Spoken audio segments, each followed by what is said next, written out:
Dear friends, welcome back to my channel. तो सब friends, कभी मैंने बोला था और आज भी मैं बोल रही हूँ, बहुत ही रिक्वेस्ट के बाद होता है ये सब।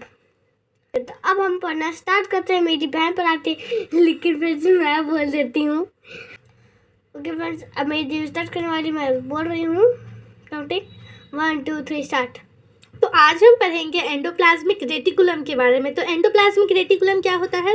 ये छोटे छोटे टिब्यूल्स का नेटवर्क जैसा स्ट्रक्चर होता है जो कि साइटोप्लाज्म में यूं ही बिखरा पड़ा होता है। Network of tiny tubular structure scattered in cytoplasm. ठीक है, ये जो है सिंगल मेम्ब्रेन का होता है, ये हम पहले भी देखे हैं। और एंडोप्लाज्मिक रेटिकुलम का ही 3 फॉर्म्स होता है। पहला सिस्टर्नी, दूसरा ट्यूब्यूल, तीसरा वेसाइकल्स। जो सिस्टर्नी होता है वो राइबोसोम होता है, उसमें प्रेजेंट होता है और वो सिर्फ और सिर्फ आर को कंटेन करता है। ठीक है, बट जो ट्यूब्यूल होते हैं उसमें राइबोसोम एब्सेंट होते हैं। तो अगर राइबोसोम एब्सेंट है तो उसमें क्या हो जाएगा? Smooth endoplasmic reticulum. बट जो वेसाइकल्स होते हैं उसमें आर भी होते हैं और एस भी, मतलब कि उसमें कुछ जगह पे राइबोसोम प्रेजेंट है भी और किसी जगह पे राइबोसोम नहीं भी प्रेजेंट है। तो इसीलिए हम लोग उसको कहते हैं कि वो आर और एस दोनों कंटेन करता है। ठीक है, absent in prokaryotes and mature mammalian RBC. जो प्रोकैरियोट्स होते हैं उसमें ये एब्सेंट होता है और जो मैमल्स के मैच्योर आरबीसी होते हैं उसमें भी ये नहीं होता है। ठीक है, अब देखिए एंडोप्लाज्मिक रेटिकुलम के 2 पार्ट होते हैं। The first one is rough endoplasmic reticulum and the second one is smooth endoplasmic reticulum। तो इन दोनों में जो बेसिक डिफरेंस ये होता है, अगर देखिए मान के चलिए कोई एक सब्सटेंस है, उसके ऊपर अगर कुछ ग्रैन्यूल्स लगे हुए हैं तब तो वो उसको रफ बना देगा, बट अगर कुछ भी नहीं है उसमें तो वो उसको स्मूथ बनाएगा। ठीक है, तो जो रफ एंडोप्लाज्मिक रेटिकुलम होते हैं उसमें राइबोसोम प्रेजेंट होता है, बट जो स्मूथ एंडोप्लाज्मिक रेटिकुलम होते हैं उसमें राइबोसोम एब्सेंट होता है। ठीक है, extensive and continuous with nuclear membrane. ये जो है बड़ा होता है और कंटिन्यूअस होता है न्यूक्लियर मेम्ब्रेन से। जैसे देखिए कल हम लोग ये पढ़े थे कि ये न्यूक्लियस है, तो ये न्यूक्लियस का बाहर वाला एरिया हो गया, तो इसको हम लोग न्यूक्लियर मेम्ब्रेन कहेंगे। इसी से अटैच है ये कंटिन्यूअसली, तो इसीलिए हम लोग इसको बोलेंगे कि एक्सटेंसिव और कंटिन्यूअस विथ न्यूक्लियर मेम्ब्रेन है। बट जो स्मूथ एंडोप्लाज्मिक रेटिकुलम है ये भी होता तो कंटिन्यूअस ही है न्यूक्लियर मेम्ब्रेन से, लेकिन वो लिपिड और स्टेरॉयड हार्मोन में ज़्यादा पाया जाता है। स्टेरॉयड हार्मोन में अब क्या क्या आता है? टेस्टोस, E2, प्रोजेस्टेरॉन और एल्डोस्टेरॉन। ठीक है, ये सब स्टेरॉयड हार्मोन होता है, तो इसमें पाया जाता है। जो रफ एंडोप्लाज्मिक रेटिकुलम होता है इसका काम क्या है? जो रफ एंडोप्लाज्मिक रेटिकुलम होता है उसका काम क्या है? ये प्रोटीन सिंथेसिस फॉर्मेशन में हेल्प करता है और सिक्रीशन में भी हेल्प करता है। जैसे अगर प्रोटीन बनाना है कहीं तो उसमें भी आर हेल्प करेगा, और फिर अगर उस प्रोटीन को कहीं सिक्रीट करना है एक पर्टिकुलर जगह पे तो उसका भी काम यही करेगा। ठीक है, अब देखिए अकर इन सेल ऑफ टेस्टिस, जो मेल ऑर्गन होते हैं जिसमें टेस्टिस पाया जाता है उसमें ये काम करता है स्मूथ एंडोप्लाज्मिक रेटिकुलम। और ओवरी एंड एडर्नल कॉर्टेक्स, जो ओवरीज होते हैं फीमेल में, उसमें भी ये पाया जाता है। ठीक है, अकर इन पैनक्रियाज, और जो रफ एंडोप्लाज्मिक रेटिकुलम है वो पैनक्रियाज में पाया जाता है। इन एक्ने, जो पैनक्रियाज का ही एक पार्ट है, और निजल ग्रैन्यूल्स। ठीक है, इन दोनों एरिया में जो है वो रफ एंडोप्लाज्मिक रेटिकुलम पाया जाता है। और जो स्मूथ एंडोप्लाज्मिक रेटिकुलम है ये मसल सेल में पाया जाता है एज सैक्रोप्लाज्मिक रेटिकुलम। सैक्रोप्लाज्मिक रेटिकुलम के फॉर्म में वो मसल सेल में भी पाया जाता है स्मूथ एंडोप्लाज्मिक रेटिकुलम। ये क्या है? Reformation of nuclear membrane. जो न्यूक्लियर मेम्ब्रेन है इसी का रिफॉर्मेशन है, इसी का दोबारा से बना हुआ है, और कुछ प्रोटीन के मॉडिफिकेशन में भी ये हेल्प करता है। ठीक है, और ये क्या करता है? Smooth endoplasmic reticulum cause detoxification of alcohol and drugs in liver cell. जैसे लिवर सेल में अगर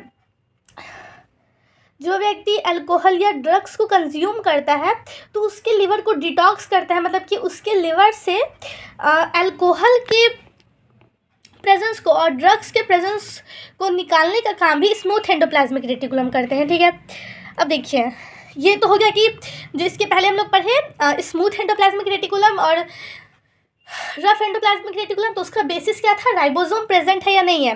अब ईआर को हम लोग एक बेसिस पे और डिवाइड करते हैं कि उनके बीच में इंट्रासेलुलर स्पेस कितना है। तो उसके बेसिस पे हम लोग इसको दो पार्ट में डिवाइड करते हैं, जिसमें से पहला है लुमिनल पार्ट और दूसरा है एक्स्ट्रा लुमिनल पार्ट। लुमिनल पार्ट हो गया जो एंडोप्लाज्म के अंदर है, और जो एक्स्ट्रा लुमिनल पार्ट हो गया वो हो गया साइटोप्लाज्म का। जैसे देखिए ये है, मान के चलिए, तो इसके अंदर का जो मटेरियल है ये अलग हो गया, और जो ये बाहर का साइटोप्लाज्म है ये अलग हो गया। तो जो बाहर में है उसको हम लोग कहेंगे कि वो एक्स्ट्रा लुमिनल पार्ट है जो साइटोप्लाज्म है, और जो इनसाइड के अंदर जो फ्लूइड प्रेजेंट है उसको हम लोग कहते हैं लुमिनल पार्ट। अब देखिए इसका काम, endoplasmic reticulum helps in transport of substance and synthesis of proteins, lipoproteins and glycogen. जो ईआर है वो एक सब्सटेंस को एक जगह से दूसरे जगह ट्रांसपोर्ट करने में हेल्प करता है, और प्रोटीन्स, लिपोप्रोटीन्स और ग्लाइकोजन के सिंथेसिस में भी हेल्प करता है।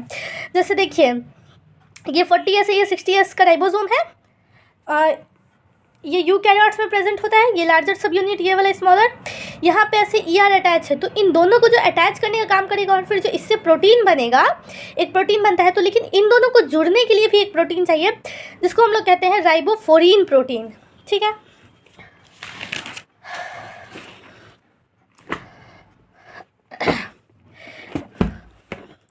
अब जो हम लोग को नेक्स्ट स्ट्रक्चर पढ़ना है वो पढ़ना है गोल्जी बडीज़ के बारे में। तो गोल्जी बडीज़ कौन बताए थे हम लोग को गोल्जी बडीज़ के बारे में? Camillo Golgi. इन्हीं के गोल्जी नाम पे ये जो स्ट्रक्चर था इसका नाम पड़ा Golgi buddies.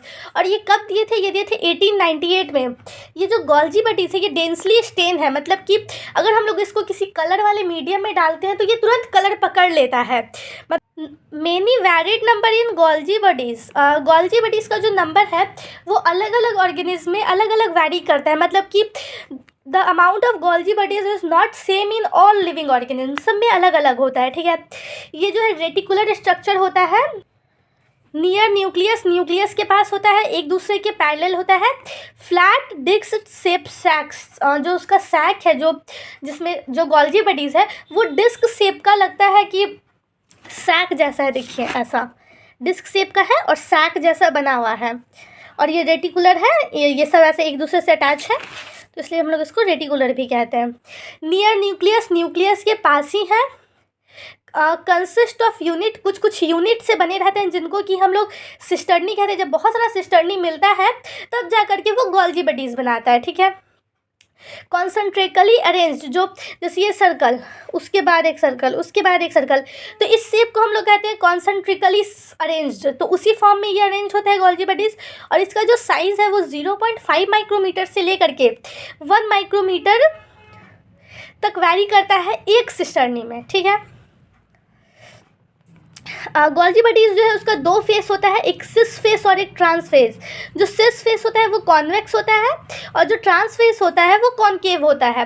Sis and trans face are entirely different but interconnected material from ER to be packaged. ठीक है, सिस और जो ट्रांस फेस है ये दिखने में तो इंटायरली डिफरेंट है, लेकिन वो लोग कनेक्टेड होते हैं। जैसे अगर मान चलिए कोई मटेरियल एंडोप्लाज्मिक रेटिकुलम में है, वहाँ से हम लोग को गोल्जी बडीज़ तक पहुँचाना है, तो भले उन लोग का फेस अलग हो, बट जब वो काम करेगा एक साथ, वो काम एक साथ करेगा। ठीक है, फिर वो क्या करता है, सिस फेस के साथ फ्यूज़ कर जाता है। जैसे ट्रांस फेस और सिस फेस दोनों मिल करके सिस फेस बना लेते हैं। ठीक है, फिर उसके बाद ये क्या होता है, move toward trans face. Cis face जो है फिर ट्रांस फेस की तरफ मुड़ता है, और फिर वहाँ से फाइनली जो है वो गोल्जी बडीज़ से रिलीज हो जाता है वो सब्सटेंस। ठीक है, that's why Golgi body has always in close attached with Golgi bodies. इसीलिए जो गोल्जी बडीज़ है वो हमेशा अटैच्ड रहते हैं। अब देखिए फंक्शन एक से याद रख देते हैं, PMT पहले प्री मेडिकल टेस्ट होता था, जैसे ये हो गया PMT और ये हो गया गैस। ठीक है, जिसमें हम लोग खाना बनाते हैं। तो P से हम लोग क्या रखेंगे याद, पैकेजिंग ऑफ मटेरियल। जो गोल्जी बडीज़ है वो किसी भी मटेरियल को पैक करने में हेल्प करता है। M से modification of proteins and lipid, protein का मॉडिफिकेशन और लिपिड के मॉडिफिकेशन में भी हेल्प करता है। ट्रांसपोर्ट ऑफ मिनरल्स, मिनरल्स को एक जगह से दूसरे जगह ट्रांसपोर्ट करने में भी हेल्प करता है। और इसमें ये दो तरह का होता है, एक होता है इंटरसेलुलर टारगेट्स और एक होता है secreted out of the cell. Intercellular targets क्या होता है? इंटरसेलुलर मतलब एक सेल से दूसरे सेल में पहुंचाना है, और secreted out of the cell का क्या मतलब है कि मतलब उस मटेरियल को उस सेल से ही बाहर निकालना है, एक सेल से दूसरे में नहीं भेजना है, उस सेल से बाहर इन्वायरमेंट में भेज देना, ठीक है। फिर जी से क्या हो जाएगा? ग्लाइकोप्रोटीन और ग्लाइकोलिपिड में भी ये हेल्प करता है बनने में। पांचवा हो जाएगा एक्रोसोम ऑफ स्पर्म। जब हम लोग स्पर्म का स्ट्रक्चर पढ़ेंगे तो उसमें हम जानेंगे कि स्पर्म का जो हेड होता है वो एक्रोसोम का होता है, तो उसमें भी जो ये गोल्जी बॉडीज़ है ये हेल्प करता है, ये इसी का मॉडिफिकेशन है। और सिक्रीशन में तो ये हेल्प करता ही है, ठीक है। तो जो नेक्स्ट हम लोग को याद रखना है वो रखना है VLCC से। पहला हम लोग क्या याद रखे थे? PMT से, दूसरा गैस से, तीसरा हम लोग याद रखेंगे VLCC से। तो VLCC क्या हो गया? वाइटिलोजेनोसिस, यॉल्क प्रोटीन सिंथेसिस। जो एग में जो हम लोग का येलो वाला पोर्शन होता है योक का, उसमें जो प्रोटीन होता है उस प्रोटीन को भी बनने में जो हेल्प करता है वो गोल्जी बॉडीज़ ही करता है। फिर एल से लाइबोसोम फॉर्मेशन, जो लाइसोसोम का फॉर्मेशन होता है उसमें भी हेल्प करता है। सी से सेल वॉल फॉर्मेशन, और फाइनली जो लास्ट वाला VLCC, जो लास्ट वाला सी है उससे सेल प्लेट और मिडिल लैमिला का भी जो फॉर्मेशन है वो गोल्जी बॉडीज़ करता है, ठीक है।